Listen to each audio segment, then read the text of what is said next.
today's episode, we're going to be exploring the world of plant medicine. We're also going to be exploring ancient wisdom of grandmother ayahuasca and the role of modern medicine women and shamans. Mm-hmm. And this is going to be a really, really fascinating conversation. I know it already. And joining us back to demystify it all is our smart sister, Lena.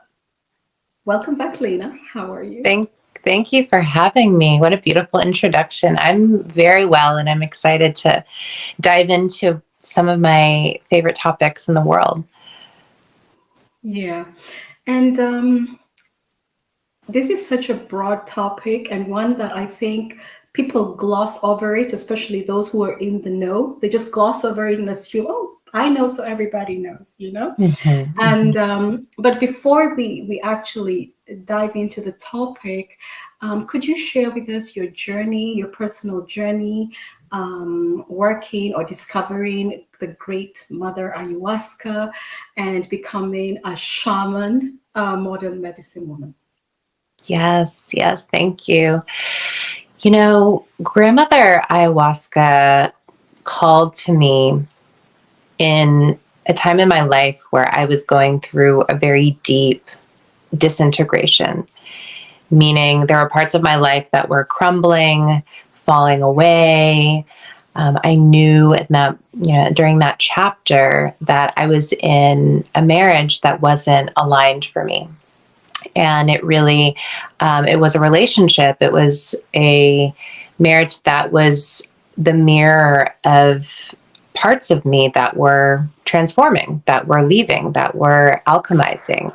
The parts of, being attached to what people think of me on the outside, the image, all of the stories of how we should live our lives. And we all have that conditioning or programming to an extent.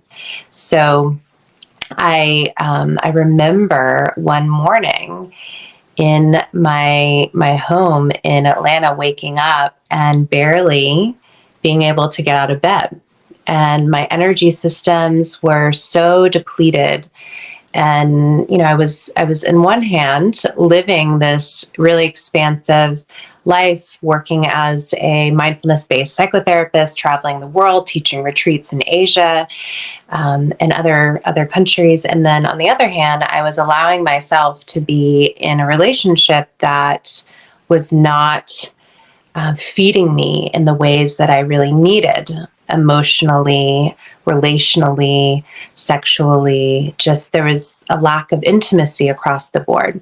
And you can only be in self-betrayal for so long, until your body and your energy begins to really talk to you. So energy moves first and tissues move next, meaning energetically, if you're out of alignment, if you're choose to stay out of alignment for extended periods of time, that can translate into disease and imbalance. So I remember waking up one morning, barely being able to get out of bed to go to my office to do my private practice work with clients. And I was like, something is wrong. So, I have to explore what's going on. I just felt so exhausted, depleted, and just low mood, low energy. And that was the time where I started diving into the world of energy more. So I went to go see a Chinese medicine practitioner, and I started doing and exploring more Taoism and shamanism. And it was during that time period where I felt this inner calling to go to Peru and to sit in ceremony with grandmother ayahuasca. And it was like this knowing that I had to go. And so I went on a group trip to Peru, and I connected with grandmother ayahuasca for the first time in a ceremony with an ayahuasquero named Jesus. And it was there where I had my first really major what I would call an ego dissolution. In that ceremony, a big aspect of me died. And I could feel, even I can picture it now, like being in my little kind of space on the floor, and I could feel like bugs and the dirt and Pachamama, Mother Earth, kind of eating at my skin, right? So I was literally rotting into the earth. And I know that sounds terrifying, probably to many listening, but it was exactly what I needed to feel the truth of the impermanence of this physical form, to feel the death process in a very tangible, visceral, embodied way, because a big part of me was dying. The old part of me, based in falseness, based in attachment to what people think, based in perfectionism, based in really dense aspects of the ego. And so I had to feel that. And that's what she gave me when I was with her for the first time, in terms of being in ceremony with her. And it was exactly what I needed, but it was not your rainbows, butterflies, and puppy dogs expansive psychedelic experience. It was a full-on death process, and that was a catalyst for so much rebirth after that Peru trip, which was a very kind of fiery, challenging, alchemizing trip for me in many, many ways. But it was very much an initiation. And I'll pause there, but I know there's kind of a lot of ways we can go from here. But that was my very first, that actually was my very first experience with psychedelics at all. And so my soul, I know my soul in this lifetime, likes to go really deep and like go there to the depth in an accelerated way. And she was a great catalyst for my transformation in this life. Wow. You're right. This could go so many directions. From you made some very, very powerful points about relationships. You used some very, very powerful keywords. You talked about self-betrayal. You talked about how energy moves. Mm-hmm. Lena, you said those are several, shows on their own. It Yeah. moves. Energy moves first. The energy moves, and then the tissue moves. Mm-hmm. Mm-hmm. Yes. And then it formulates into disease. And I can't tell you how many holistic health from naturopaths, certified and all credentials, everything, even certified on both angles, from allopathic and then naturopath. They have it all. They have all written this. What you're Mm-hmm. saying, I've read so many books that say that most of the dis-ease, they Mm-hmm. actually put a hyphen in this word because your body is not at ease. Right. Is caused by the energy, their energetic signatures. So then they had certain signatures for certain diseases. So you have touched on so many angles, so many powerful things. And even the way you said it was a calling, you were called. I think this is so important because, we know about trends, and people get curious and they want to try new things, but are you called to it? Right. Because we've had all these stories, not so good experiences, and then Mm-hmm. they blame, the experience or the person who, who did the ceremony, but were you called? So can you talk about some of the misconceptions or myths or misunderstandings surrounding plant medicine?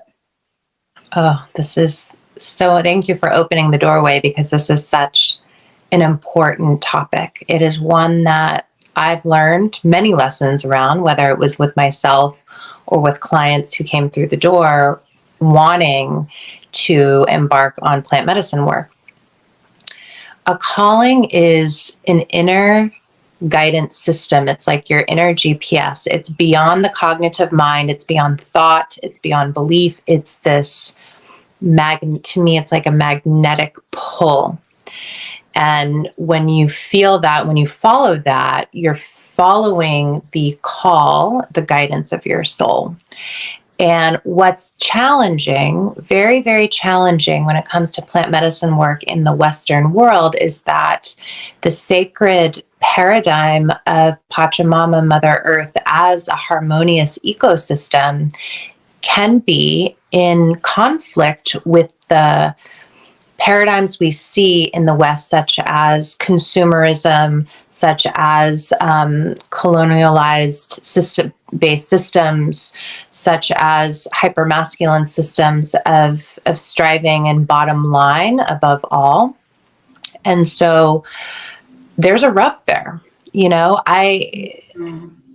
There has to be a continued discussion, a continued integration of the sacred ancient wisdoms and medicines and the modern world, which hence my soul's calling and my role is as a medicine woman, but in the modern context.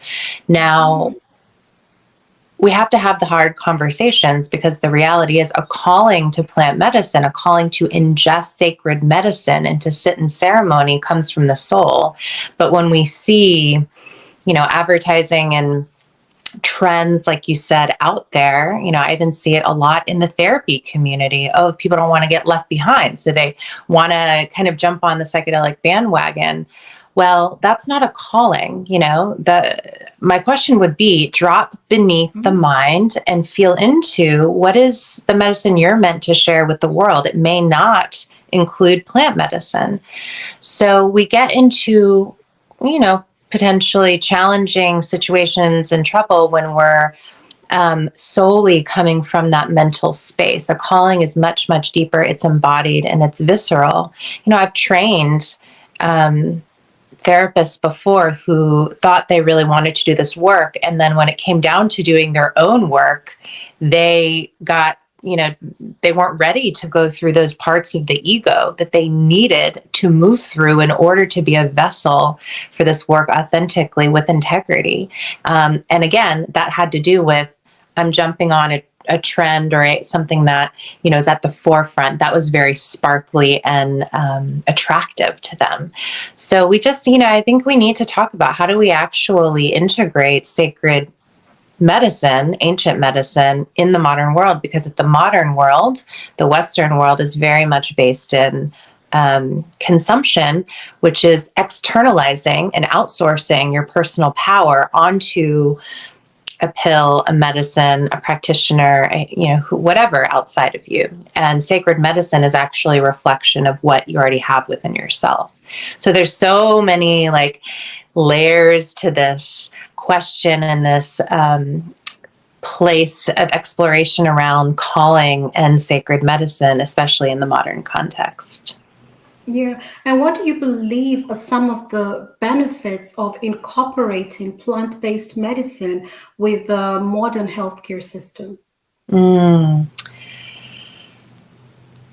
This is where the benefits are. The potential is so expansive. This could heal a broken system that's based in a lot of times keeping people sick to continue to profit off of them.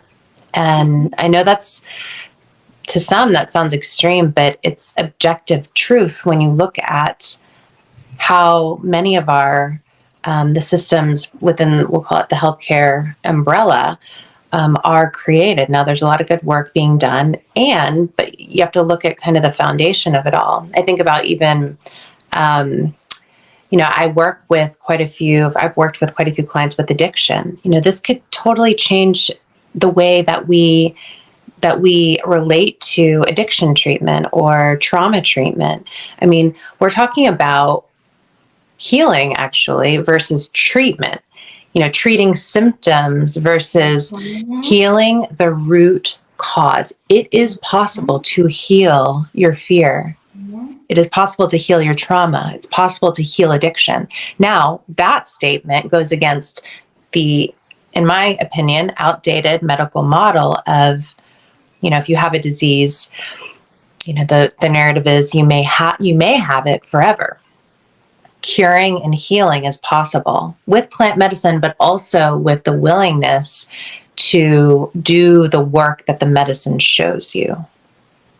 So it has the potential to revolutionize medicine across the board. Now, my encouragement is we all need to be willing and open to work with each other to see how we can be of service to the evolution of medicine.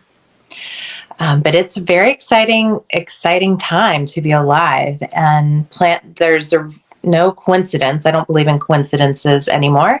There's no coincidence that, it's like I stopped believing in coincidences a long time ago, but there's no coincidence that the medicine's emerging to the forefront more and more now, because we are in an urgent time on Mother Earth where, we've got to change the way we're doing things now, or the survival of the human species is not going to last much longer.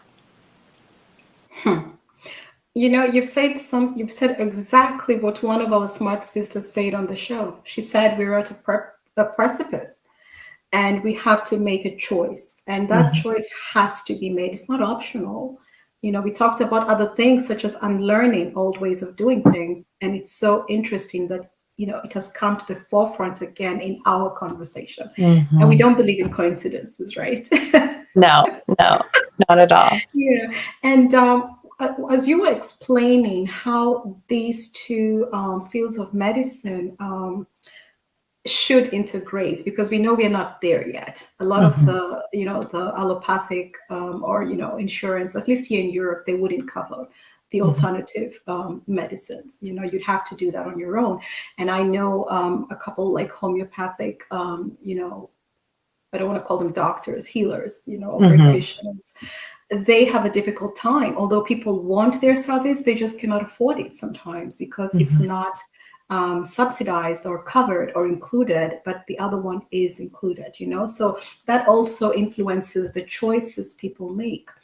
Can you talk about something that I have noticed when people are introduced to I'll just say alternative medicine, because most people are used to the allopathic medicine. When they're introduced to this alternative medicine that you're talking about, or healing modalities, they tend to be impatient. And the reason why I'm saying this is because you talked about not treating symptoms, but healing the root cause. Can you talk about the importance of not being impatient, because you're not putting a Band-Aid on something, right. And it took you years to develop this, to push this energy into, into action, Yeah. So it can't happen like that, right? Right. So can you talk about this? Yes. Okay. I know this is a big problem, Lena. It's a big problem. So many people they throw in the towel. They're like, this treatment is not working, and da da da. And I'm like, no, stick with it. Yes. Okay. First of all, we must, thank you again. This is like, you're hitting on some topics I'm incredibly passionate about. So I have like the chills down my spine experience.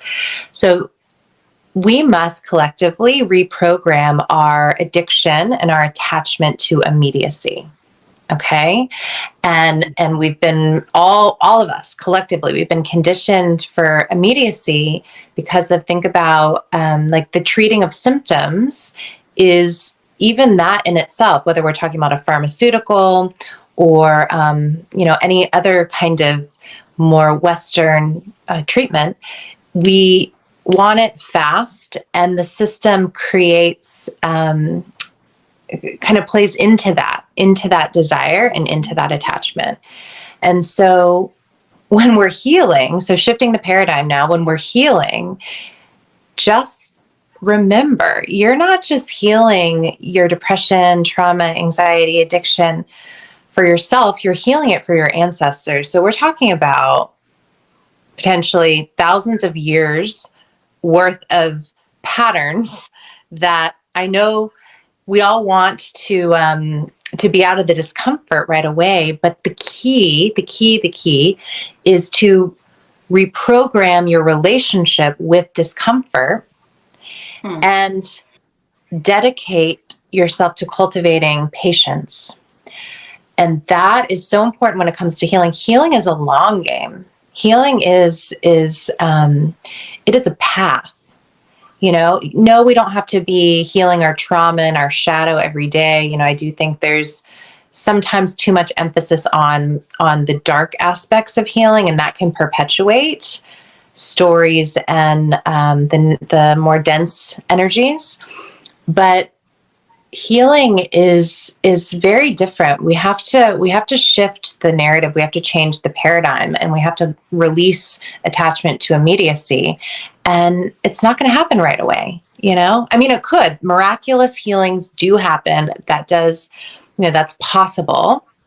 But for the most part, it is a practice of dedicated mindfulness, patience, and willingness to be with the ebb and flow of discomfort. Because when you're releasing energy, when you're purging the subconscious, when you're reprogramming maladaptive patterns from, again, this lifetime, other lifetimes, and from your ancestors, you must create the sacred holding space of patience, or else you're just going to continue to drive yourself crazy and then potentially just go back into the treatment of symptoms rather than getting at the root, because getting at the root takes time. Yeah, because you've now opened up another box, because a huge one, because what you have described as healing is not what most people think healing is. They'll go to the doctor, they have a cough, they'll come back, take the medicine for 2 or 3 days, the cough will stop, and they're like, oh, I'm healed. But are you? Because what caused the cough? And now you have gone a step farther and talked about ancestral healing and lifetime healing. And so please explain this, because what I'm thinking, and correct me if I'm wrong, I'm thinking, so if healing is supposed to incorporate all these levels, the different levels, right, to the healing as you describe it, does that mean that some of the diseases that people have nothing to do with their diet, have nothing to do with them? They are lifetime diseases or lifetime, you know what I mean? Because it seems like something has come through. And now and please explain this, because you opened like this huge box of questions. I know. We're going there, Faith. We're going there. Please. I know. Yes. So it's shifting from micro to macro. It's shifting from one-dimensional to multidimensional. It's shifting from individualism into collective consciousness. So this is the shift. This is the shift in healing, the shift in paradigm. So when it comes to, we'll call it diseases, many of them have been, passed down from generation to generation. Or when it comes to even mental health conditions, they've been passed down from generation to generation through energy, through our DNA. If you think about being in the womb of a highly depressed or anxious mother, that womb space, that child, that infant is taking on that energy. That energy is transmitted. And I'll use myself as an example. And this speaks to ancestral patterning and ancestral healing. So on my mom's side of the family, which my mom came from Vietnam, so her side of the family is from Southeast Asia, and there was quite a bit of they were kind of living in a state of poverty in the south of Vietnam, so about 2 hours south of Saigon. Now, they grew their own food, they raised their own livestock, but there was a level of poverty there. And so what that resulted in was a lot of survival patterns, a lot of fear-based patterns, a lot of trauma, of course, from the Vietnam War. So there was a tremendous amount of fear-based survival energy and trauma patterning. And that definitely landed within me, even though I have not experienced war environment around me firsthand. My nervous system, rather, my cellular being, my DNA, I held that within me. And that's been something that I've been called to heal for myself and for that lineage. And what that means is healing if you look at what are the maladaptive patterns that you carry, it may be fear around money, it may be feeling like you're not enough, it may be severe depression, it may be different forms of obsessive compulsive symptoms. It could be anything, but you can see, if you look back generations on either side, you can see perhaps where some of those patterns originated and then how they were perpetuated over time. So, for example, my mom passed, she transitioned very suddenly from a stroke at the age of 57. Now, is a hemorrhage in her brain, and I believe, and she had high blood pressure, even though she ate healthy, she slept, she didn't drink, she didn't smoke, Yes. she, to your point, but she carried this tremendous amount of survival fear, which resulted in, bouts of paranoia, anxiety, a lot of fear around resources, money. And so that landed in her. And I believe that's what ultimately killed her in her in human form, killed her physical body. And she was, my spiritual teacher in physical form and continues to be my teacher in soul form. But that's one example of how someone can have a seemingly healthy lifestyle and also carry some of these dynamics that need to be paid attention to, whether they're psychological imbalances or physical imbalances through disease. So it's a yes and. Of course, the way we feed our bodies, the way we nurture our bodies is important.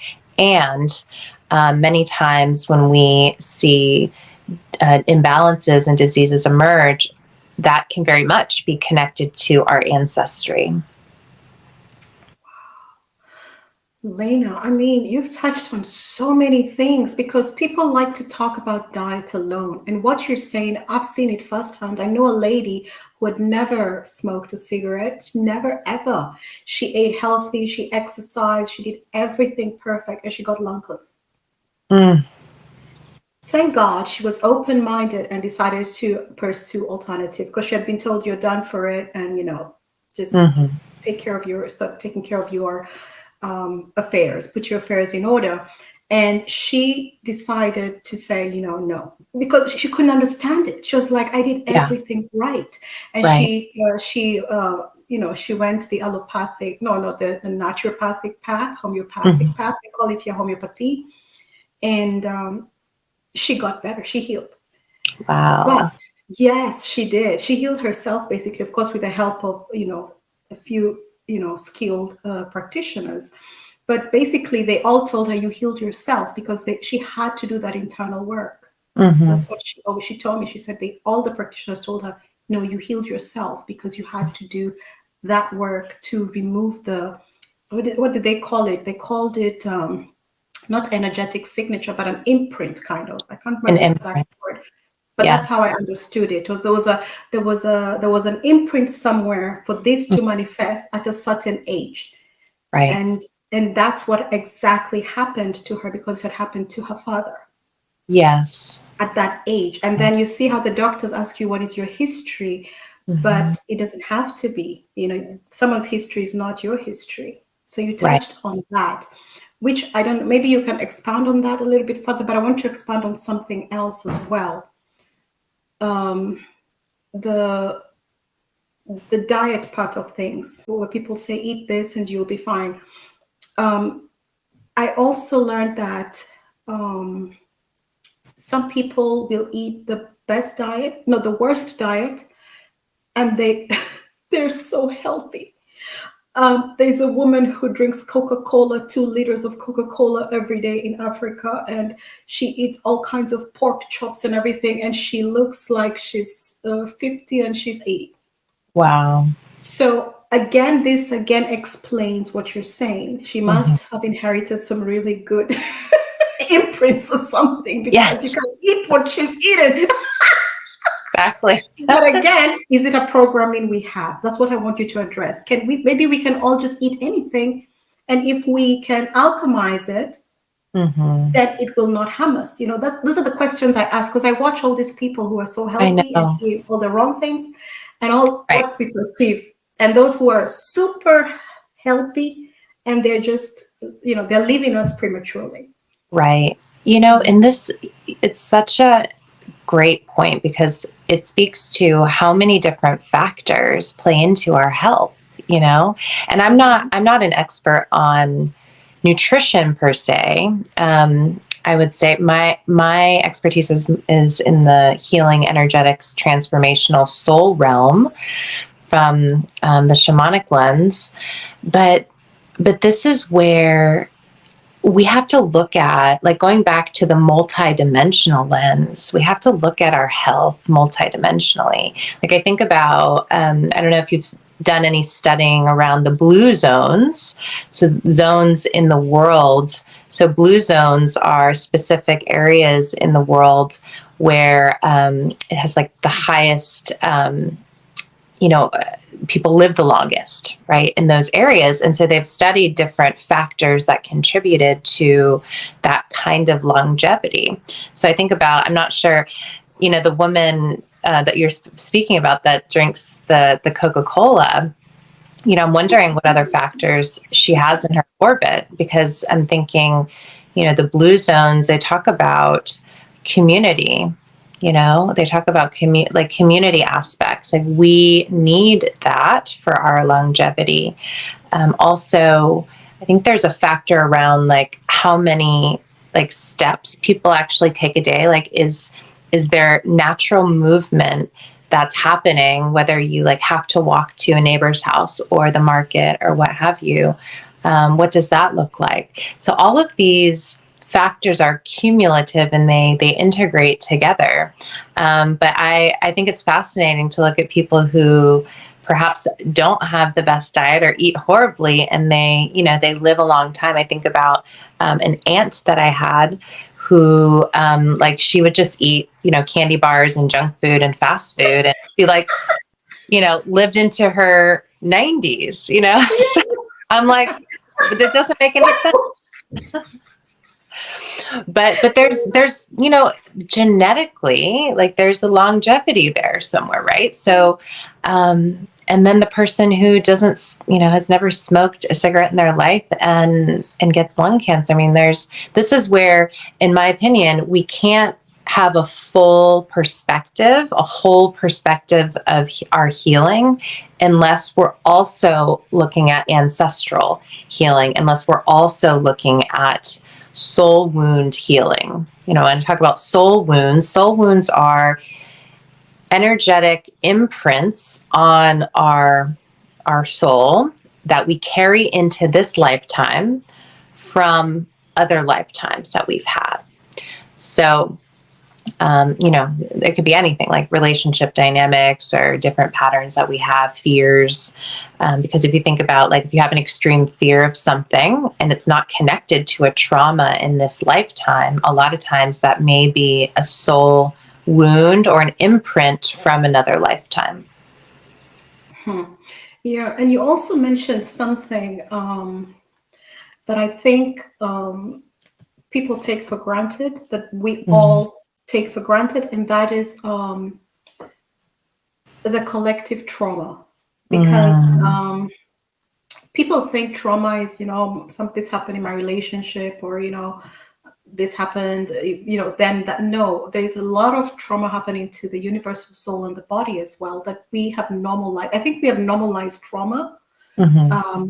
And, when you're talking about the survival, what did you call it? A survival imprint, kind of, where Mm-hmm. you're conscious about money, or you're scared that you lose the money. Maybe you Mm-hmm. become a little bit stingy, even on yourself. These are Yeah. traits of, fear of having lack.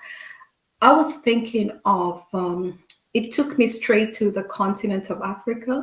Mm.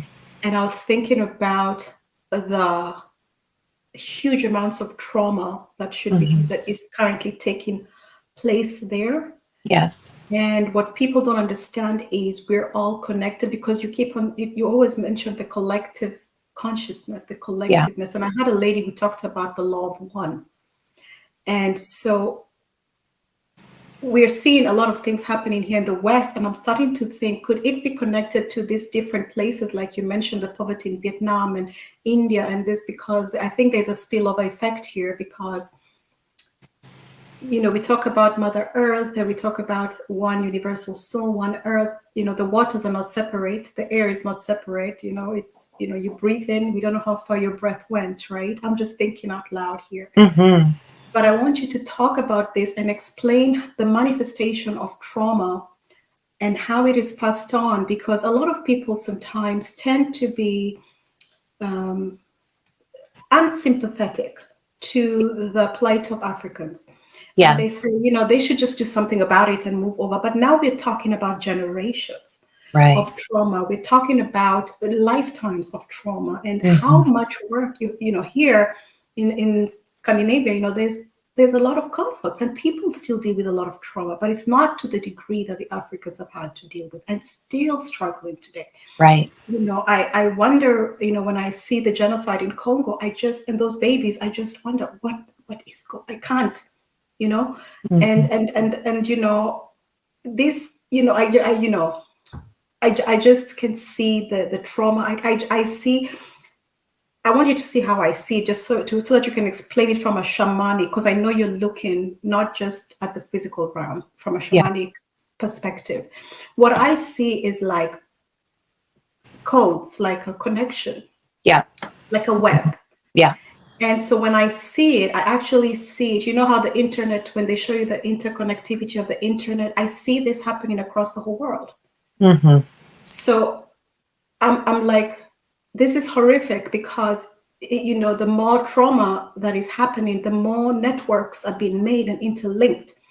And so Mm-hmm. when I'm seeing the increased suicide rate in Denmark, and Mm-hmm. nobody can explain it, because you have a cushion, you have security, there's a lot of things here. I kind of can understand it, because it might have come from India, or might have come from Africa, or might have come, because I see this network. Mm-hmm. Mm-hmm. And I see nobody is it's like I don't know, maybe that's just how I see it. And now you're talking about it, the trauma and the Yeah. survival and the manifestation of dis-ease and generationally passed, and the importance of healing it, or else it's passed on and on Yes. and on and on, and it can decapitate you. So when people look at Africans, they say, oh, why aren't they just getting up and doing it? This is a lot of work to do. Mm-hmm. Oh, yes, you absolutely. It's all a web, and from the shamanic lens, we have to understand that we are all impacted by what's going on, genocide energetically. So energy doesn't abide by the law of location or distance, right? No, no. So Mm. there's an energetic imprint that we're all experiencing, when we look at the globe. Now, for some of us who are more energetically sensitive, we may take it on differently, which, kind of to your point, can result in not wanting to be here on Earth anymore, because it is so dense and it is so challenging. And so, when someone feels depression, yes, that's an experience of depression, but it's also connected to the heaviness around the globe. So again, can we look at mental health challenges and imbalances from the multidimensional lens? We're not separate from that genocide. Although many people feel like they are, because it's so maybe geographically far away. But how can we continue to see what's unfolding around the world from more of a macro lens? And people may ask, well, I'm not there. What can I do about it? From the shamanic lens, shamans believe that we dream our reality into existence. And so what that encourages us to do is really like, what is the collective human dream? And there is also a nightmare being played out on Earth, one that is fueled by the darkness of hate and separation and destruction. And the reality is, there is a cosmic battle of darkness and light that's happening. And so we're seeing that play out on Earth, and we feel that energetically. For those of us who are very anchored in our light work, like you, like others, like the work that moves through me, we can feel the heaviness of this collective consciousness very intensely. And it's important. It's a yes and, which is one of my favorite phrases. Yes, we need to feel it. We need to see it. We need to understand what's going on around the world, and be very careful to not allow yourself to get dragged down by that heavy energy, because that's not going to serve anybody. Like if you're down and out, then that's not the best way to be of service, because you don't have energetic potency and longevity in your energy field. So we're all connected, and it's important to feel it. So it's almost like, let's touch in, let's be aware. We can feel a moment, we can feel, a level of empathy, but don't stay in empathy for too long. Shift and train your systems to be in a state of compassion. So compassion is open-hearted. Compassion is witnessing another suffering without feeling that suffering yourself. So manage your energy effectively every day by grounding, by meditating, and that by moving your body, by fueling yourself well. And that's going to be the foundation to create a path of being of service to the earth and humanity. But back to your point, the collective consciousness is objective reality. Yeah, I hear what you're saying. And I know you're not saying that people should not take action, like active action. You know what I mean? Because I think sometimes when people say the things you're saying, people are like, oh, I'll just, the love and light. Mm-hmm. And I find this is kind of like a way of saying, too bad, I'm focusing on my, love and light. I'm sending you love, but actually you can also send food. Right. Yeah. We're still human. And I think some of these teachings, they're they promote passivity, apathy. Right. Because people are like, I'm just going to observe and I don't want to be part of it. But you can't, it takes very little effort to open your pantry and go feed someone who's, the homeless guy you see at the train station. So this is actually what I mean. Doesn't mean you take on the energy, because you wouldn't get anything done in your life, right? Yeah. But I find it more valuable when you just take action, because we can do much more than we think we can. Right. And I think and you don't have to be, a billionaire to do something. It's the drop in the ocean makes the ocean. Right. And so let's talk about it, because a lot of this kind of talk, when I hear people talking, there was a lady, I was talking about, feeding some elderly people in Kenya. And she said, yeah, but maybe there's something to do with their karma in the past life. And I was like, some of them are taking care of their grandbabies who are, newborns. And they don't even know what kind of karma they got, because they didn't get the manual.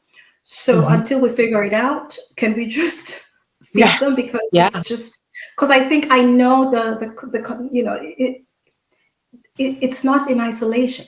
It's not in isolation.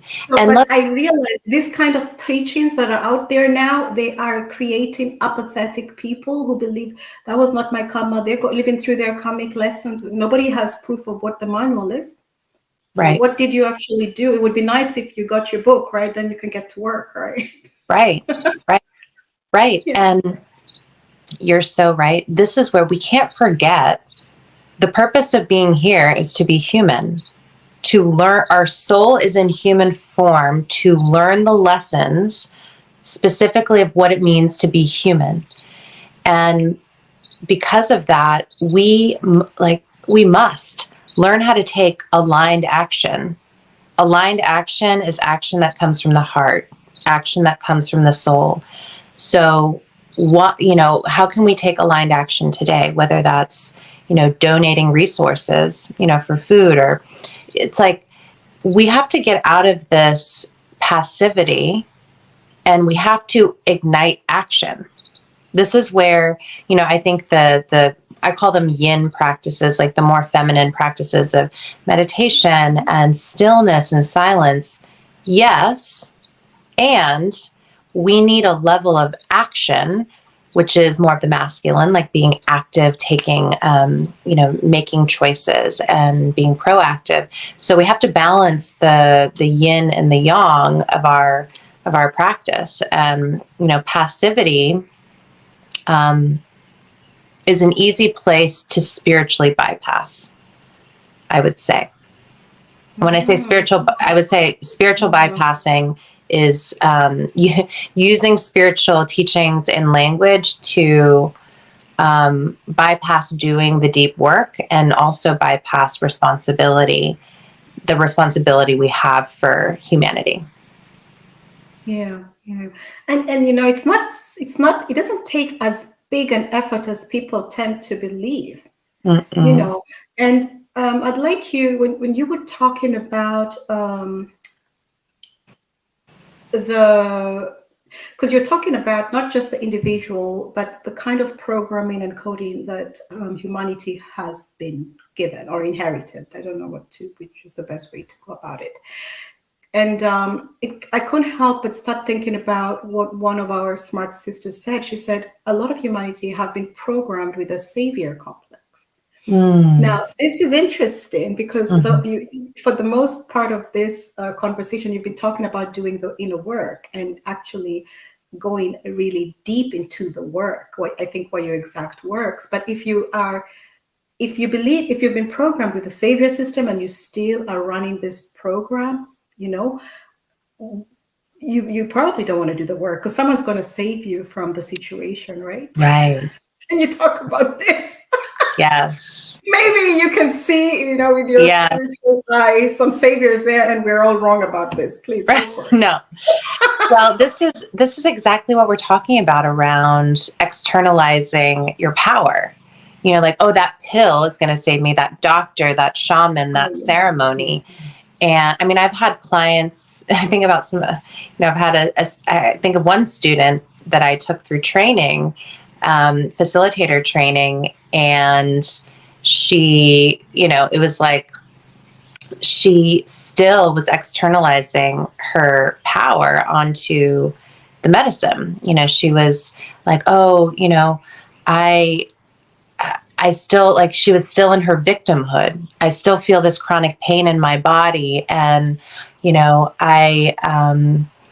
it was like she was so attached to that story of being a chronic pain patient because she got a lot of energy from it, right? But it was up to her to do the work. She just, she was unwilling to work with that attachment. So the savior complex is all about externalizing your power to others, to attention, to systems, to pills, to even sacred medicine.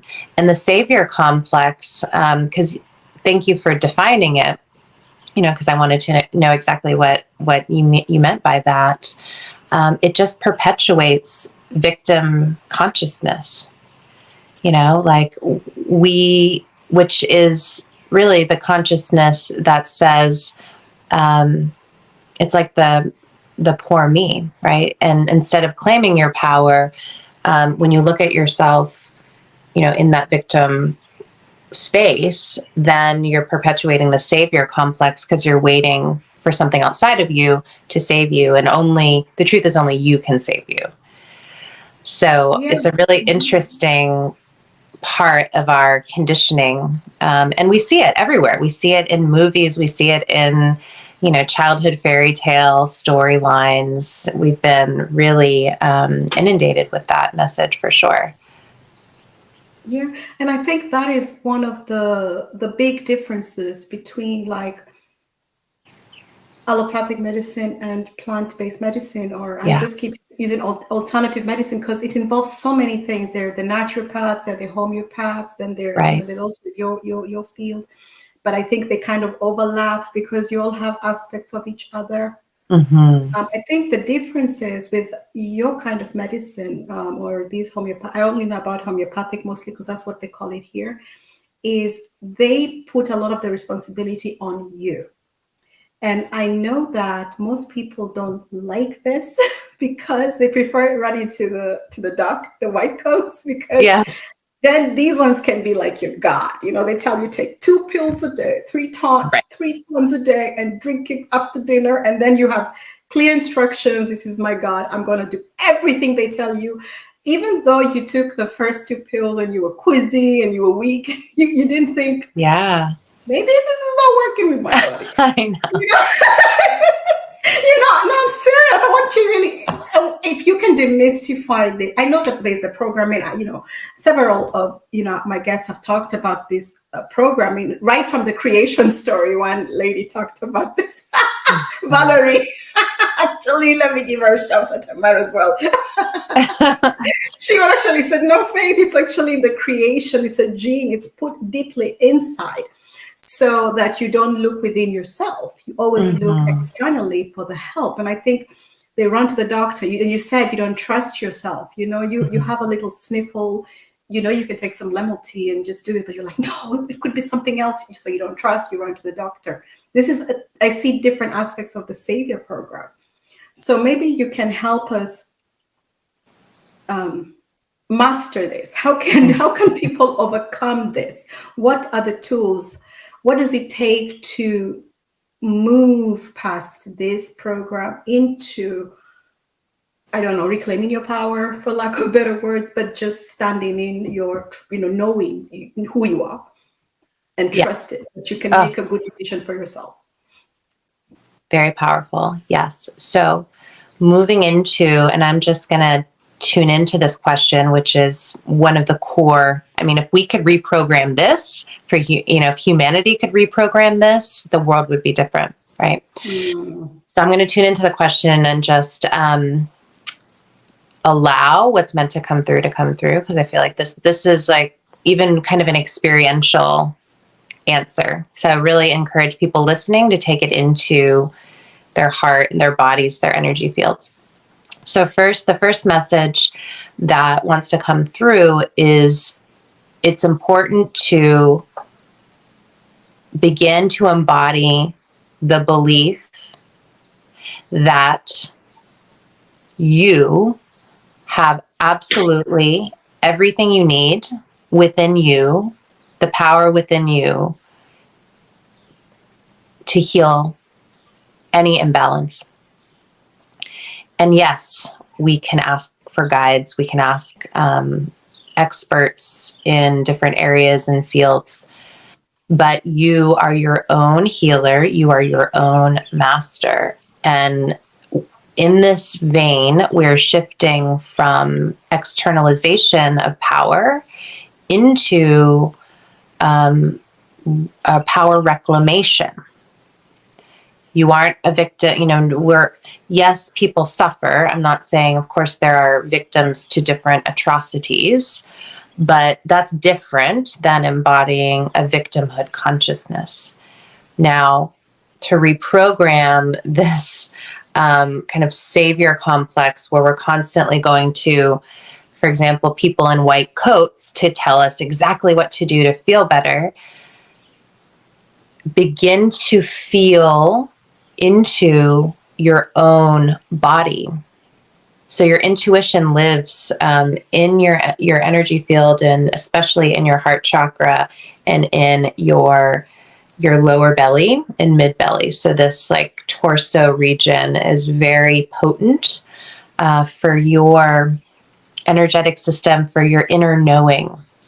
So maybe, just say someone gets a cancer diagnosis, what's the best avenue for that healing, for that treatment? Feel into it. Just because this is important, this wants to come through, just because something is the norm doesn't make it the best option. Just because something is normalized doesn't make it effective at the core. So what is it that you need? What is the path that's for you? Maybe it's unconventional. Be willing to be unconventional, because conventionality is where, the masses are at. Unconventionality challenges the status quo, and any kind of positive evolution throughout history was created by individuals who are willing to challenge the status quo. And that may be just your revolutionary choice to heal the disease differently. Maybe it's taking an Eastern approach or an energetic approach or a nutritional approach, along with other aspects, of course.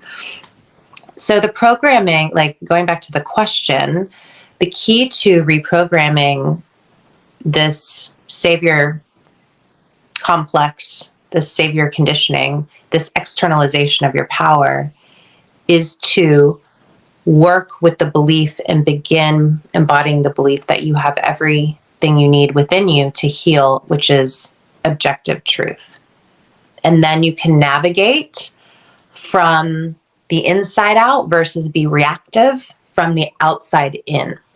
Ooh, yeah. So it's a bottom up, inside out intuitive process versus being in fear and just taking in what you've been programmed you should do by society. Because the reality is the systems and a lot of Western society was created out of fear to control the masses. Doesn't have your best interests at heart much of the time. So you have to reclaim your sovereignty and navigate from the inside out. That's why I say get in touch with your heart, get in touch with your belly, and move from that place. I mean, even asking, like in your mind, ask yourself questions. What do I need? How should I heal this? Who should I visit to guide me? And move from there. So there's more I could say, but I'll pause there. Yeah, but what you've said, it's so fascinating because I know I'm going to reference all the smart sisters who come on this show because there's so many smart women who came on.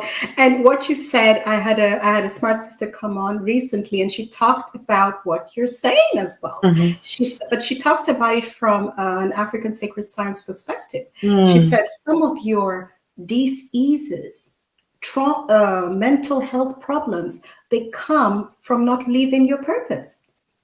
Right. I want to meet that smart sister. That's it. She said, live your purpose, and it all opens up. And she also said, within that dis-ease and imbalance is your gift. Yes. Yeah.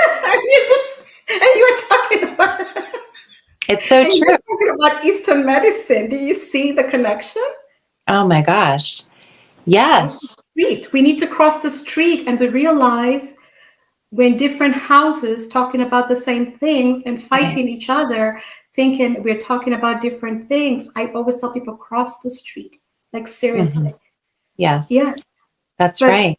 The purpose. Can you touch on this? Because when you started describing your journey, this came, I know I took a detour back to the beginning of today's conversation, but when you were describing how to get out of the savior and externalization and looking outside and just ask yourself what is going on, ask yourself the questions you want to know, and you will know it.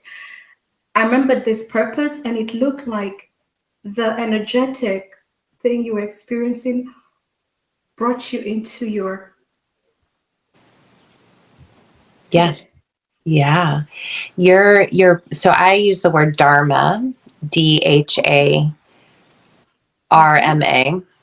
Yes. Mm-hmm. I'm like spelling in my mind's eye. Dharma as the term for purpose, like your soul's purpose, because the reality is you chose to come to Earth and incarnated in this meat suit, this physical form, to remember who you are. So we all choose, most of us choose to forget where we came from, forget that we're a soul, for the purpose of remembering. And the healing path is the path of remembering. So we can use those interchangeably if we like. Now, your purpose is you're connected to your divine destiny. There is a spectrum of potentiality that your soul has for this lifetime. And if you have woken up, if you've been on your path of awakening, if you're beginning to remember that you're multidimensional and maybe your soul came from another planet and you came here to express and to share your unique gifts with the world, then you're on the right track to really living the fullest expression of your divine destiny in this life. And so that means going back to like, okay, for myself, for example, when I went through those periods of time where I was going through a death and rebirth process, dark night of the soul, we can call it, where I was extremely, it was very uncomfortable, bouts of anxiety, depression, feeling just energetically like a whole recalibration, which is the alchemy of death and rebirth. Those were the dark moments where my light broke through. So that's why if we can be courageous enough to lean into whether it's we get a disease or we lose a loved one or we have a near-death experience or our life comes crumbling down in a certain way, if we can choose to lean into those chapters as medicine, like what am I meant to learn from this? How can I continue to receive the medicine from this experience? Then what's on the other side is more clarity about your purpose, because now you have a sense of embodied wisdom to be the guiding light for others moving through similar journeys on the path of transformation and healing. And for those of you who are going to wonder what medicine she's talking about, listen to our first interview. She talks about what she means by medicine. It's not a pill. It's not a pill. It's not a pill. So go and listen to that one. She talks about the medicine. It was quite fascinating and eye-opening. And as you're explaining and answering all these questions about the transformative healing properties of plant medicine and shamanic work, I know some people who are listening to this, who are going to watch this, they're going to be like, oh shit, I thought I was just going to take a sip of the jungle juice.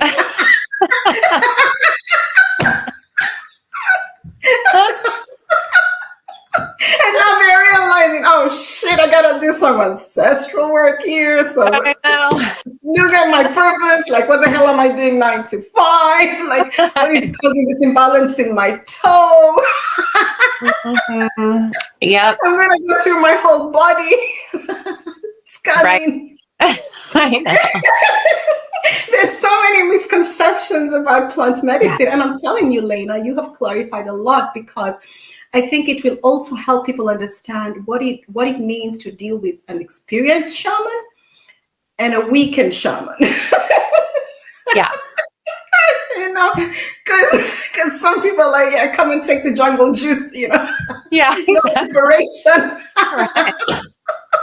So, maybe you can walk us to what an initiation looks like. You've already explained a whole lot. I'm sure some will be like, maybe I need to wait for my calling, because they know they have to put in the work, and actually be prepared to walk the walk. Yes. Also, that is very key, what you said. It's a calling. It's not a trend like you're like, hey, I want to try the jungle. Just know it's a calling. Right. You've talked about some people are gonna, I think you bust their bubble. I know. They have to rethink about that trip they were making to Mexico, I know. What's that place called in Mexico? Tulum. Tulum. Yeah, Tulum. I know. I hate to burst everyone's bubble, but this is Yeah, the initiate. So your question is like around initiation. No, yes, I would like you to really, just let them know, because I think we need to help people know when they're not really dealing with the right kind of experienced practitioners, because Yeah, people share a lot of good stories, but I have also heard people who they don't even want to share what the experience they had. It was so horrible, right. but they don't talk about it. And they some people didn't even feel anything. They must have not drank the real ayahuasca. That's what he told me. I said, "Hey, I think it was just some roots boiled." Just some roots boiled up. And they said there was no ceremony, there was a guy beating on some drums. So I'm just like, please, can you at least help people know? I think what's very important is I only know one person who has shared a very interesting experience with me. And I'm very clear, I don't have the calling for ayahuasca, but people talk to me and I listen to these stories. I'm fascinated. I'm very curious about a lot of things. But she told me she had to prepare for 3 months for the experience. She had to detox her body, cleanse her body, and she was guided by this shaman, and it was a very intense process. When she arrived, they were getting to know her, and she had to also send a medical record of whether she has heart disease or other things. They were very thorough. And then there was, so I thought this is at least a bit responsible, this shaman in Mexico. Yes, good. You kind of walk people, because you're actually a shaman. You do this initiation, so they're hearing firsthand, not hearsay, what they should expect when they are if they are considering to respond to the calling of Grandmother Ayahuasca and participate in an initiation or the ceremonies. Beautiful question. Very, very important. So if someone's feeling the call, especially if we're talking about Grandmother Ayahuasca is generally a more visceral plant medicine experience than, let's say, magic mushrooms, psilocybin, or others. So it's very important first to call in, to connect with a reputable shaman facilitator. Now, how do you know? Because there's a lot out there, and the psychedelic space very much is like the wild, wild west. First, look at my recommendation. There's different factors. Number one, what is their assessment process? Do they just let anyone in? Is there an assessment process? What does that look like?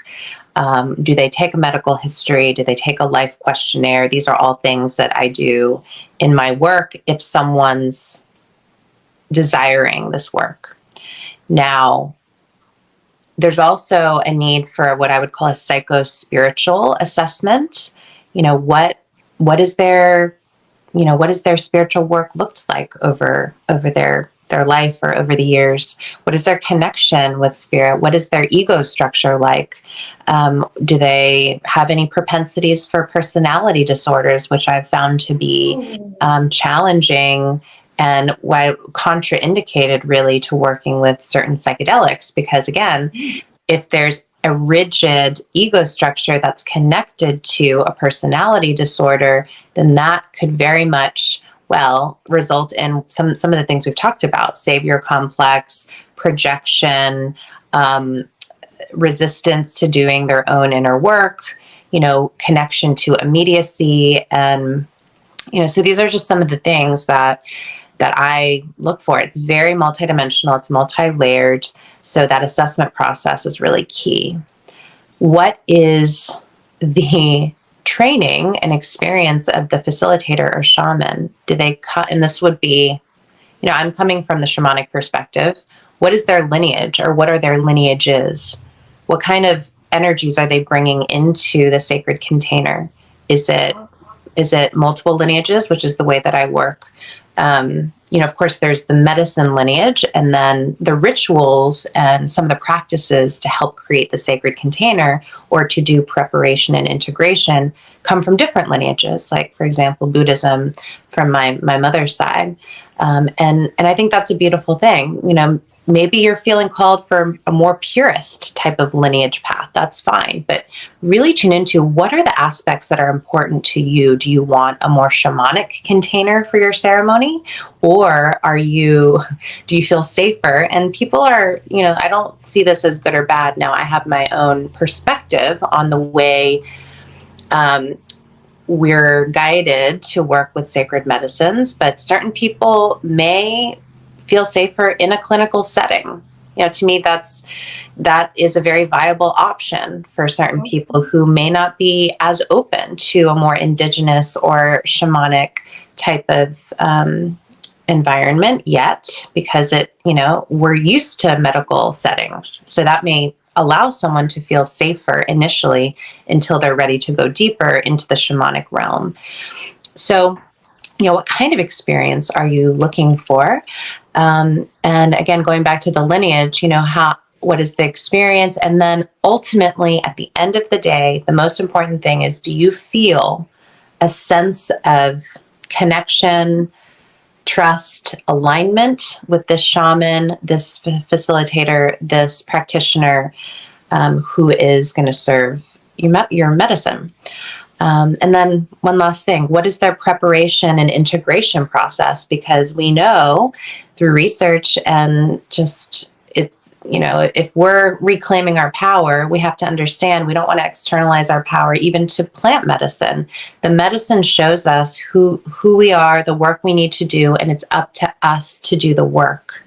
So we don't want to be using plant medicine to perpetuate a sick system that's based in giving our power away. So I would suggest to ask, as you interview different shamans and facilitators, this is a very sacred choice. What is the preparation and integration process? And really feel into the best fit for you, because ultimately your intuition will tell you. I think, Lena, you have saved some lives. It's just, it's really crazy, but you have saved some lives. I know it. You have saved some lives just by explaining all that, because, when you don't know, my thing is, if I don't know enough about something, I don't indulge in, I don't engage in. I take time until you know it. But, you have explained it very clearly. This is enough for people to at least a really good guide. And you also explained the different settings, how some people would like some medical, more clinical setup. And I think this is quite interesting, because maybe we're looking at a remnant, or the early beginnings of the future of plant-based medicine evolving in the field of healthcare, the baby steps, because they wanted, but then, again, maybe they're not so sure, but they this is where they're ready to. But I think, are we looking at that? Do you think that, how do you see the future of plant-based medicine evolving into the healthcare systems? Well, this is such a big question, and it's a very challenging one, because I don't know. And that's my first answer. I don't know, because again, like I shared before, we're talking about two very, very different paradigms. It's like the healthcare paradigm, it has to change so much to, I think, merge with sacred plant medicine in a way that's cohesive. In a way that's sustainable and creates longevity. The reality is, the pharmaceutical companies, which are based on profit, which are based on, keeping people sick, but they're seeing the potential of the money behind plant medicine, right? But again, even that intention is not in alignment fully with, yes, we can make a living and create create reciprocity and abundance in working with sacred medicine. But if the bottom line is your most important priority, which that is for pharmaceutical companies, then that's a misaligned paradigm, So where do we even go? Where do we even go from there? So it's a big question mark. We don't know, but this is where these systems aren't going away overnight. So this is why we have, and that's why I shared, some people may feel safer going to a clinical setting to experience medicine work, even if it's synthetic. That's a starting place, you know? So we don't want to demonize one side or the other. We have to work together to see how we can change the system by working within the system. Yeah, but that's a good point you make. It's misaligned if at the foundation you have the money, because where you have money as the foundation, and we're very aware, both me and Lena, where we're in this dimension, we need resources to survive, Yeah, okay? But we want to make this point where money is involved as the foundation, as the right, root. It becomes very dangerous because you need to make more of it if right. that's your core and your foundation. So you have to ask yourself, is this person's intention to follow their foundation or Hmm. to heal you? Right, Because they don't make money if you're healed. right. Exactly. I mean, that you hit the nail on the head. That's it. And money's not bad. We want the money to serve the purpose of healing and being of service. We need resources to do that. And I'm all about, like, wealth consciousness, abundance, but it's just when money is the foundation and Yeah. valued above all, above healing, above human life, above, you know, well-being of humanity, because you've created a system that when humanity is sick, that feeds the beast of the money-making machine. So that's going to take time to shift and evolve. But what we can do on an individual level, and of course, as individuals working collectively, put your resources in places you believe in. Shifting where we put our money is the energy shift that's needed to change the system. Yeah, because money is a current. It's a Right. currency. Yeah. Right. And Exactly. some of you hate on these these prosperity pastors, but there's one who said something that stuck with me forever. I'm not gonna name her, but she was a woman. And she said, you have to plant your seed on the ground that you want to see fruit. Mm-hmm. That's what she said, Mm-hmm. and that's really, I've seen that to be very important, because where you sow your seed, you cannot complain that the ground is now rotten. You chose to put your seed there. Yes. Yes. So that's what you're saying. Yeah, that's what you said. I'm just, it just took me back to this lady who was Yeah. dropping gems Yeah. Yeah. while doing Absolutely. her prosperity stuff. Yeah. So Lena, I want to be respectful of your time. This has been a wonderful, wonderful conversation. You have shared some really fascinating information. I really believe you've saved some lives. you know. And I think before we go, I'd like I know you're planning a retreat in Peru. And we've talked, if you've listened this far, then you have the foundation of what Lena does, and you got your work cut out for you. Okay. So Lena, go ahead and tell us, how this works, how, what is the process, how can people, what to expect, Yes. because we are in agreement. Everybody's doing something different, and Right. people may not know, if you say retreat to Peru, what does that entail? You know what I mean? Yes. Yes. Thank you. We're really excited to share. It's called Expand Peru, and it's an annual trip that we have started doing a few years ago. And we call it an immersion. So it's very different than your typical retreat, let's say. And we call it an immersion because the way that the experience is curated, you're literally immersed in the ancient lineage energy of the beloved lineages I have the honor of being a part of and have been initiated into and have learned with over the years. So, for example, the Caro shamans who live high up in the Andes, who are descendants of the Incas, and they were the ones who preserved their ancient wisdom teachings when the Spanish came to Peru and really, created a lot of chaos and threatened the survival of these ancient wisdom teachings through the spread of Catholicism. So the Caro, they fled, they went up into the mountains to preserve these wisdom teachings, and this shamanic tribe and village of people, they still exist and they still continue to teach.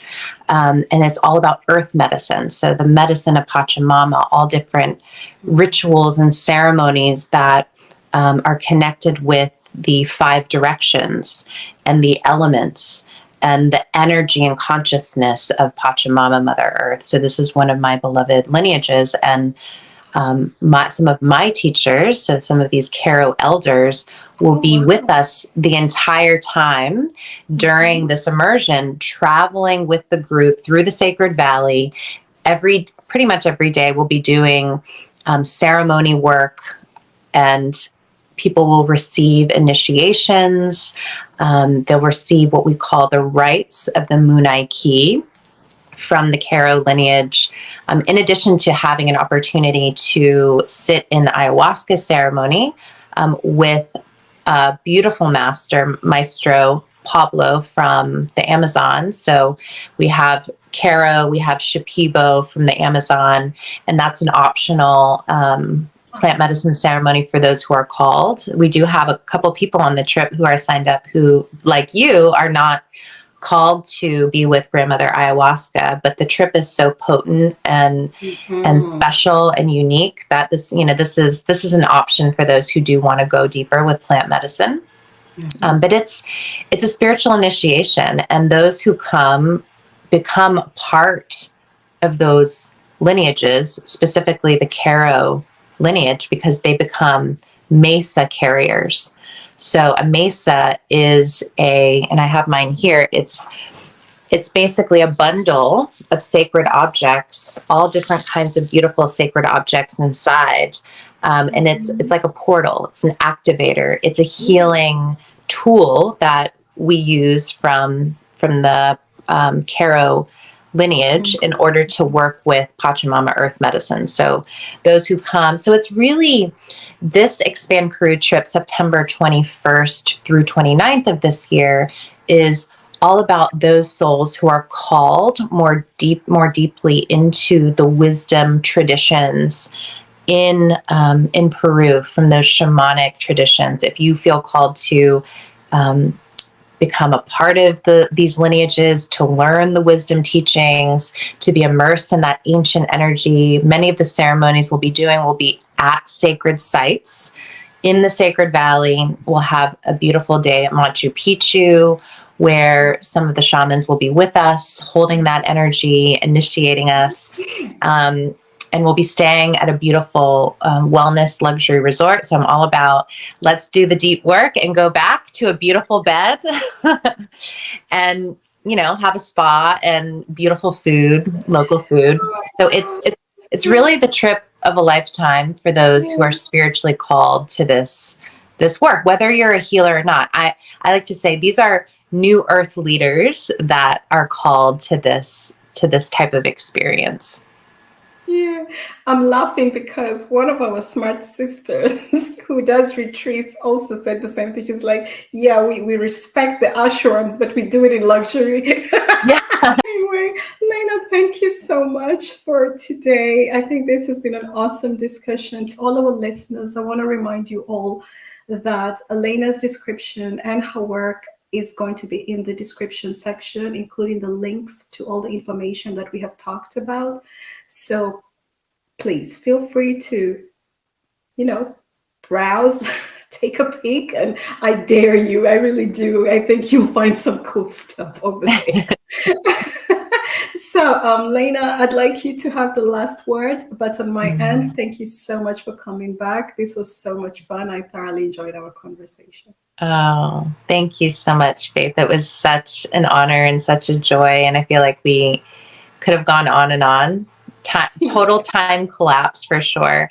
The last thing I want to say is just to invite everyone tuning in to remember that you are the medicine, and you're the medicine that, and I think I may have ended this last one like this, but you're the medicine that our world needs. And when I say medicine, I mean the unique gifts that you have that are meant to be shared with the world. That's the medicine that's being called forth into the world, moving through you as an instrument. So remember that you have all of that power and light and energy within you. So don't look outside of yourself. Remember, it's right there always. Thank you so much, Lena. Thank you, thank you, thank you. Thank you. Beautiful. To Yes, thank you. everybody else, thank you for stopping by. Until next time, goodbye.